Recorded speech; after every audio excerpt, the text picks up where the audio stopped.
Շուրջ 10 միլիարդ դոլար։ Հենց այսքան է կազմում Հայաստանում հարկվճարողների կողմից պետական բյուջե մուտքագրվող տարեկան գումարը։ Քաղաքացիների այսօրվա վճարած հարկերը վաղվա բարեկեցության հիմքն են։ Նրանք են երկրի ֆինանսական միջոցների հիմնական ձևավորողները։ Այդ միջոցներով է կառուցվում պետության ամուր հենարանը։ Դպրոցներից ու հիվանդանոցներից մինչև անվտանգություն ու տարբեր այլ ենթակառուցվածքների զարգացում։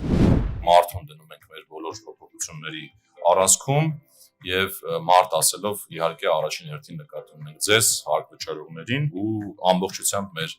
բարեփոխումները կառուցելու ենք դրա շուրջ։ Հիմա այս ամեն ինչ է ենթադրում է շարունակական թվայնացումներ, արհեստական բանականության կիրառում եւ մեծ տվյալների կիրառում ու վերլուծական համակարգերի զարգացում։ Ապրիլի 19-ին Հայաստանում նշվող հարկվճարողի օրը առանձնահատուկ կերպով ընդգծում է յուրաքանչյուր պատասխանատու քաղաքացու դերը երկրի զարգացման գործում։ Պետությունը որոշակի ֆունկցիաներ ունի, այդ ֆունկցիաները կատարելու համար անհրաժեշտ են եկամուտներ եւ մարդիկ, որոնք պիտի օգտվեն, այսպես ասած, պետության մատուցած ծառայություններից, դրա համար պիտի վճարեն։ Ըստ էության հարկերը այդ վճարներն են, որոնք մենք կատարում ենք, որպեսզի օգտվենք պետության մատուցած ծառայություններից, այսինքն որոշակի սոցիալական ծառայություններ են, պաշտպանական ծառայություններ են, եւ այդ ծառայությունները բնականաբար անվճար չեն, կամ պետության համար որոշակի ծախս է ենթադրում։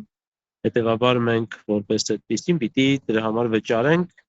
որպեսզի պետությունն ի վիճակի լինի կատարելու իր այդ ֆունկցիաները։ Մեր երկրում յուրաքանչյուր քաղաքացուց պահվող հարկերը կազմում են շուրջ 25%, ինչը զարգացող այլ պետությունների համեմատ համարվում է որոշակիորեն բարձր շեմ։ Սակայն շատ կարևոր է այդ ցուցանիշը համեմատել ոչ թե ուրիշների հետ, այլ հաշվի առնել հավաքած հարկերի օգտագործման ուղղությունները եւ արդյունավետությունը։ Հայաստանի պետական բյուջեի 90%-ից ավելին կազմում են հարկային մուտքերը։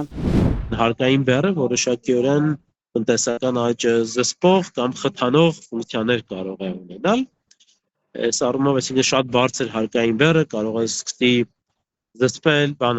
որոշակիորեն զսպել տնտեսական աճը եւ մյուս կողմից էլ շատ ցածր հարկային բեռն էլ պետությանը թույլ չի տալու իր ֆունկցիաները լիարժեք կատարել։